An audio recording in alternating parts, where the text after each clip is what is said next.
এখান থেকে এক্সের মান বের করতে হবে। তাহলে আমরা এটাকে লিখতে পারি 1/x। আমরা কি সূত্র জানি? a⁻−1 থাকলে প্রথমে উপরে 1 লিখতে হবে, এ মাইনাসের জন্য এ ভাগ চিহ্নটা, এবং এখানে এ বসে যাবে। একইভাবে 1 বসে গেল, এ মাইনাসের জন্য এখানে ভাগ চিহ্ন, আর এখানে এক্স বসে গেল। প্লাস আমরা একইভাবে এখানে লিখতে পারি 1/x, এখানে এক্স এবং এ পাশে সমান 2 বসে গেল। আমরা এটা মুছে দিই। এখানে দেখতে পাচ্ছেন এক্স এবং এক্স, তাহলে এক্স এবং এক্সের লসাগু কত হবে? এক্স দিলে আমরা এখানে 1 পাবো, এখানে 1, তার মানে আমাদের লসাগু হবে এক্স। সো আমরা লসাগু এক্স পেলাম। লসাগু হচ্ছে এক্স।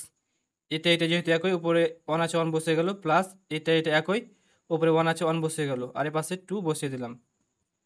1 এবং 1 যোগ করলে আমরা পাবো 2, এবং নিচে এক্স আছে, এক্স বসিয়ে দিলাম, এ পাশে আছে 2। এখন আমরা কি করব? কোণে কোণে গুণ করব। তার জন্য 1 আছে, এর নিচে 1 আছে মনে করব। তাহলে এক্স এ 2 এর সাথে গুণ করলে হবে 2x, এ 2 এবং এখানে 1 গুণ করলে আমরা পাবো 2। আমরা এক্স এর মান বের করব, তার জন্য এক্স রেখে দিলাম, এ 2 আমরা এখানে রেখে দিলাম, এটা গুণ হয়ে আছে, তার জন্য এই পাশে এসে ভাগ হয়ে যাবে। অতএব 2 কেটে গেল, তাহলে আমাদের অ্যান্সারটা হলো 1। আশা করি আপনাদের ভিডিওটি ভালো লেগেছে, আর ভিডিওটি ভালো লাগলে অবশ্যই চ্যানেলটিকে সাবস্ক্রাইব করবেন।